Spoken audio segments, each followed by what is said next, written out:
Hello, welcome back. In this week's episode, I'm going to be looking at why I did the carnivore diet, my brutally honest review, and also would I recommend it. Now, first of all, the carnivore diet is essentially only allows you to eat meat, and that can include meat like lean meats, it can include offal like organs, it can also include other animal products like milk, yogurt, butter, cream. Now, the reason that I decided to go on this diet was because you might have seen on some of my reels, I had like a bit of a red rash on the top of my head. And I was pretty sure this was coming from some kind of food source, but I didn't know what. I've done food allergy tests in the past, and they showed that had some kind of allergy to gluten, which I very rarely eat, processed sugar, which again I very rarely eat. But there was nothing else on this list of foods that were really prevalent in my diet. And so I was like, well, I want to do this as an elimination diet, cut out all the potential food sources that are known to cause food allergies. And so that was my decision. I got about 2 weeks in, and I'd been occasionally having like a Cholula hot sauce with some of the meat that I've been having. And then I figured out the day after, my forehead was flaring up.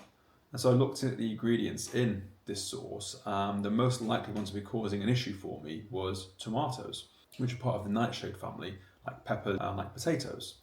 So I then cut these tomatoes out, and I haven't had a flare up since. So it turns out I'm allergic to tomatoes. So the elimination diet did my job of figuring out what I was allergic to.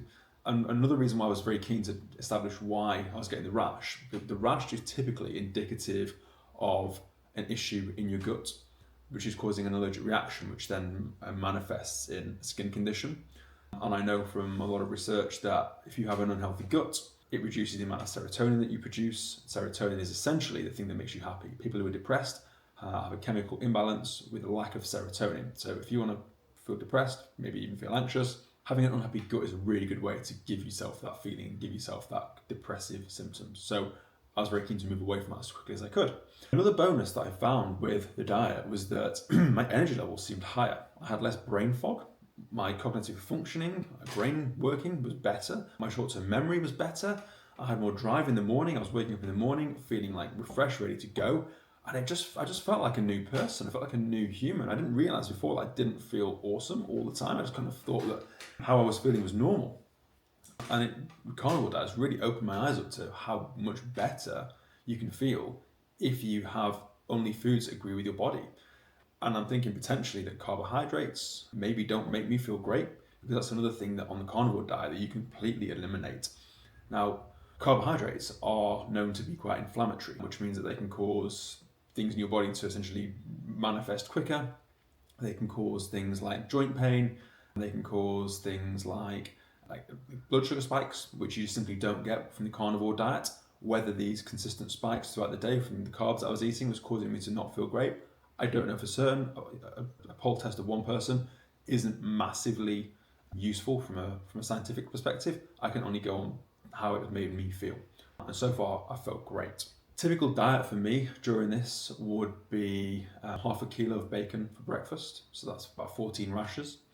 Lunch would be either chicken thighs with the skin, or it would be mince cooked with garlic, salt, cumin, or sometimes just with butter, or sometimes with cheese. And then dinner would be similar again, maybe some pork shoulder steaks, maybe half a chicken with the skin, maybe burgers made with 20% mince, again with garlic and onion powder, salt, pepper, some cheese again. Also like Greek yogurt, which I'm a big fan of, 10% stuff, really good. It was pretty basic, but very effective. Probably cost me about £10 a day in meat and food, but I wasn't getting takeaways, I wasn't drinking alcohol. So call it roughly £300 a month on food. For me, represented pretty good value for money. Probably slightly more expensive than I was spending on food before, but to feel better, look better, honestly, absolute game changer. Another huge benefit that I found was my body composition. Now, I was in pretty decent shape before I started this. I was about 96 kilos, about 17-18% body fat, lean enough to have visible abs in the right lighting, as most people need. People would say I wasn't big or small, fairly lean, but nothing like crazy. I've been on the carnivore diet now for 9 weeks, and whilst I haven't had my body fat remeasured, I'm noticeably leaner. So when I wake up in the morning and look at myself in the mirror, I now look considerably leaner and as muscular as I did when I was on my old previous diet, which is basically just a whole foods diet. So I've lost noticeable body fat, gained noticeable muscle, my strength has increased, my energy levels have increased, like I said, my cognitive function has increased. Right now, there's been zero downsides for me going on this diet. It hasn't been hard to stick to at all. In fact, it's been quite easy because it didn't take me long to start feeling better. And every time I was tempted with foods that were not allowed by this diet, I've kind of turned off from them because I know for a fact that they're going to make me feel worse. It's almost going to give me a hangover. And I don't want that. I'd like to be able to feel my best, look my best, think my best. Massively periods have been times where I really wanted food that I shouldn't have. But almost immediately you can jump to that. No, you're just going to set yourself back, potentially going to cause side effects. And so as a result, it's not been hard to stick to. The only time it's hard to stick to is if you're out and about, maybe you're at a social event or you're out for the day. Unless you take your food with you, you're going to have to buy food out. And so you have to get more creative. But typically, if I was going out, I would look for a supermarket and I would get like a pack of ham, some 4 hard-boiled eggs, wrap the ham around the eggs, great carnivore diet, plenty of calories, plenty of fat, plenty of protein, not too expensive to stay on track, probably slightly more expensive than a meal deal, but again, it's an investment, it's not a cost, it just makes you feel better. So 100% I would say. Another benefit is that when you're eating that amount of protein, which is about 300 grams per day, it's very filling, it is filling. And you don't, like if you eat half a kilo of meat 3 times a day, like a pack of mince, for example, that's going to fill you up. That takes up a lot of room in your stomach. And it's hard for your body to break it down, so it sits in your stomach for longer. And then if you don't get these kind of sugar rushes, you feel up, you feel down, you just don't get much more balanced energy production throughout the day. So short-term downsides, 0. If you look at general science or nutrition, it will suggest that having a lot of fiber in your diet is good for your longevity.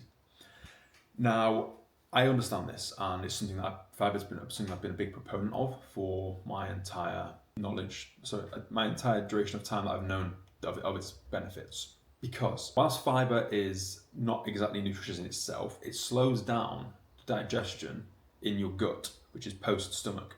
So when you're eating a lot of things like seeds and nuts and fruit, for you to body's able to extract the nutrients from these, you have to be able to ferment them in your gut. And by having fiber, it slows down the digestion in your gut so that your body has the time to ferment these items and extract the nutrients from them. If you just eat meat, all of the digestive enzymes for the meat are found in your stomach. So on the basis, it doesn't really look like the fiber is necessary if you are eating the meat to get the nutrients from it, because your body goes into the stomach where fiber doesn't really have much of an effect apart from maybe causing a slight lining on the stomach, which can also slow down digestion and hence energy absorption into the system. But all the digestive powers in your stomach can take the goodness from the meat. Therefore, by the time it gets into your gut, it doesn't really matter the speed that it goes through. And therefore, I can't really see the point of needing the fiber, because at that point, the meat has already been fully processed to going out. So I need to do more research on it. There is also, there's no real long-term research on the carnivore diet. There are tribes in Alaska, in Africa, that eat purely carnivore, and these guys live very long lives. However, they're also not living Western lifestyles. They're not sedentary. They're out and about. They're hunter-gatherers. They're active all day, and that is going to give you a massive boost to your longevity by not causing you to have metabolic conditions like type 2 diabetes. Going to cause you to have a healthier body, more able to survive falls, better mindset because you are working harder and you can push yourself harder, which is what humans need ultimately to survive long term.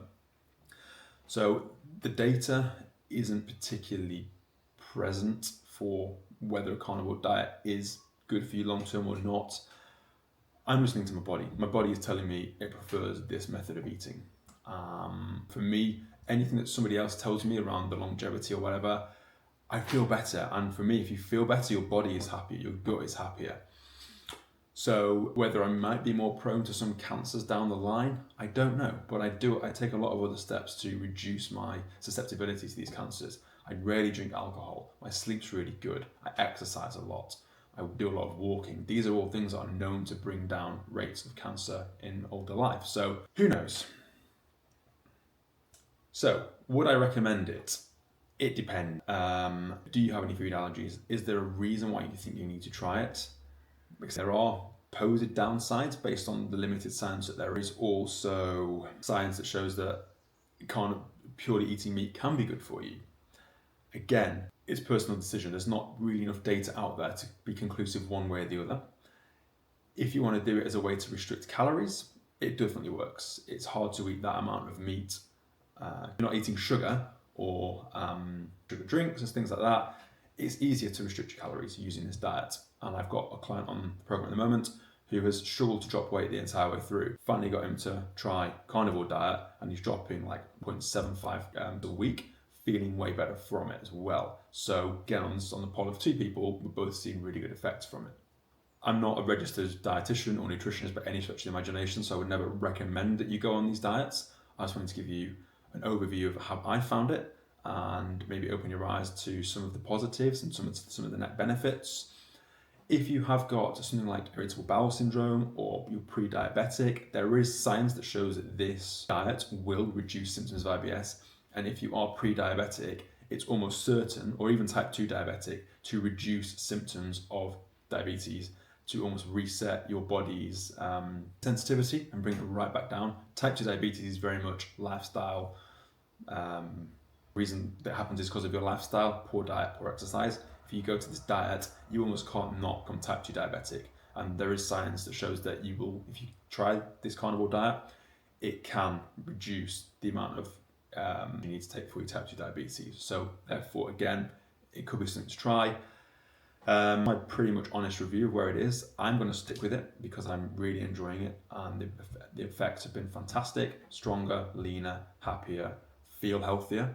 Is it placebo? I don't know, but how I look in the mirror, that's not a placebo, that's guaranteed. And I'll get a story up over the next few days showing my before and after 9 weeks on the carnivore diet, just so you guys can get an idea of the possibilities. I daren't say that if you're an untrained lifter or you haven't got a lot of experience, you might see even more of a swing. I'm a relatively experienced lifter, closer to my genetic peak in terms of how far I can actually push my body with muscularity, levels of body fat. If you are lower down your genetic potential, you might find an even faster benefit. I don't know. That has opened your eyes to potential benefits of the carnivore diet, also the potential downsides. If you have found this episode useful, I'd really appreciate it if you gave it a like. You could follow or subscribe to this podcast as well so that you don't miss the next episode. And I'll see you guys next week.